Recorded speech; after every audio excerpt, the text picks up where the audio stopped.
Olá! Hoje o nosso papo é sobre um medicamento bastante conhecido, a Tadalafila. A gente vai entender melhor como ela funciona, quais são os benefícios e, claro, o que é super importante, os riscos e as precauções que todo mundo precisa saber antes de pensar em usar. Para a gente organizar as ideias, nosso caminho vai ser o seguinte: primeiro, o básico do básico, o que é a tadalafila.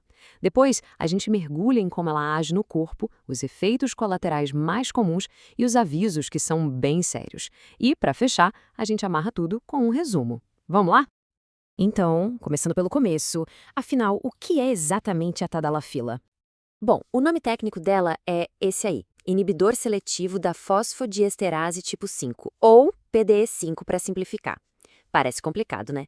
Mas essa sigla PDE5 é a chave de tudo. É entendendo o que ela significa que a gente vai sacar como o medicamento funciona de verdade. E aqui está ela, a molécula em si. Visualmente é assim que ela se parece. Uma curiosidade sobre essa estrutura é que ela é praticamente insolúvel em água.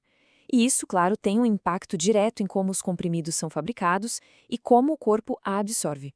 Certo, mas como é que essa molécula que a gente acabou de ver se traduz em benefícios para a saúde? Agora, a gente vai entender o mecanismo de ação dela no nosso organismo. Vamos lá, o processo funciona em 4 etapas, é como se fosse uma sequência. Primeiro, com o estímulo sexual, o corpo libera uma substância que relaxa os músculos e aumenta o fluxo de sangue. Pensa numa enzima, a tal da PDI5, como se fosse um interruptor que desliga esse processo. O trabalho dela é encerrar a ereção. E o que a tadalafila faz? Ela vai lá e basicamente impede que esse interruptor seja desligado. Ela bloqueia a PDI5. O resultado, o efeito de aumento do fluxo sanguíneo, dura mais tempo. Mas atenção, e esse é o ponto-chave, a tadalafila não age sozinha. Ela só potencializa uma resposta que o corpo já teria com o estímulo. Ou seja, sem estímulo, nada acontece. E é exatamente por causa desse mecanismo que o uso da tadalafila foi aprovado para tratar essas condições. Ela é indicada para a disfunção erétil e também para os sintomas da hiperplasia prostática benigna, que é o aumento da próstata. E o mais interessante é que, em alguns casos, ela consegue tratar as duas coisas ao mesmo tempo. Bom, mas como em qualquer tratamento, não existem só os benefícios. É fundamental conhecer o outro lado da moeda, os riscos. Vamos começar falando sobre os efeitos colaterais que aparecem com mais frequência. Olha só essa tabela, ela mostra bem a diferença entre quem tomou tadalafila e quem tomou placebo. Dá para ver que dor de cabeça e má digestão, a dispepsia, são os mais relatados. 15% das pessoas sentiram dor de cabeça, contra só 5% no grupo placebo. Muitos desses efeitos, como a dor de cabeça, ou o nariz entupido e o rubor, acontecem porque a tadalafila dilata os vasos sanguíneos, e essa ação não se limita só à área de interesse, né? Acaba refletindo em outras partes do corpo. E tem um detalhe interessante sobre a dor nas costas e a dor muscular. De acordo com a própria bula, elas costumam aparecer um tempo depois, entre 12 e 24 horas após tomar o remédio.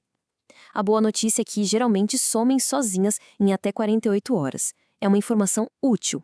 Agora, a gente entra na parte mais crítica da nossa conversa, os avisos sérios e as interações com outros remédios.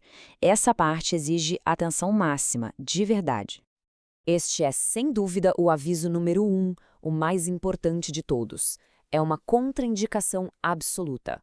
Misturar tadalafila com qualquer tipo de nitrato, que são remédios usados para dor no peito, por exemplo, é extremamente perigoso. A combinação pode causar uma queda brusca e severa da pressão arterial, podendo ser fatal. Aqui não tem talvez. É uma regra de ouro. Nunca misturar os dois. E a lista de interações não para por aí. De um lado, temos o que não pode ser tomado junto de jeito nenhum, como os nitratos. Do outro, tem uma lista de substâncias que exigem muita cautela. É o caso de alguns remédios para pressão, os alfa-bloqueadores e até mesmo o consumo exagerado de álcool. Essas combinações podem não ser proibidas, mas precisam de um acompanhamento médico bem de perto para evitar problemas. Outro risco, que é raro, mas gravíssimo, é o priapismo. É quando a ereção dura mais de 4 horas e não passa. Isso não é normal e é considerado uma emergência médica. Se não for tratado rápido, pode causar danos permanentes. Mais um alerta importante. Qualquer perda de visão repentina, em um ou nos dois olhos, é sinal para parar o medicamento na hora e correr para o médico. Isso pode ser um indicativo de um problema sério no nervo óptico, chamado NAION. E a mesma lógica vale para a audição. Uma diminuição ou perda súbita, que pode vir acompanhada de zumbido ou tontura, também é um sinal de alerta. Nesses casos, a recomendação é a mesma: parar o uso e procurar ajuda médica imediatamente. Ufa! Depois de toda essa informação, qual é a grande lição? Como a gente pode colocar tudo isso na balança e tirar uma conclusão? Então, o resumo da ópera é o seguinte: o benefício é claro. A tadalafila funciona e é eficaz. Os riscos comuns, como dor de cabeça, são geralmente contornáveis. Agora, os riscos sérios, esses são o ponto de atenção. As interações com outros remédios, principalmente os nitratos, e esses eventos raros de perda de visão ou audição são coisas que não podem ser ignoradas. A conclusão é que o uso seguro depende totalmente de uma avaliação médica criteriosa. Só um profissional pode dizer se os benefícios superam os riscos para cada pessoa. E isso nos leva à reflexão final. Sabendo de tudo isso, como pacientes e médicos podem juntos tomar as melhores decisões? A resposta, no fundo, é a informação.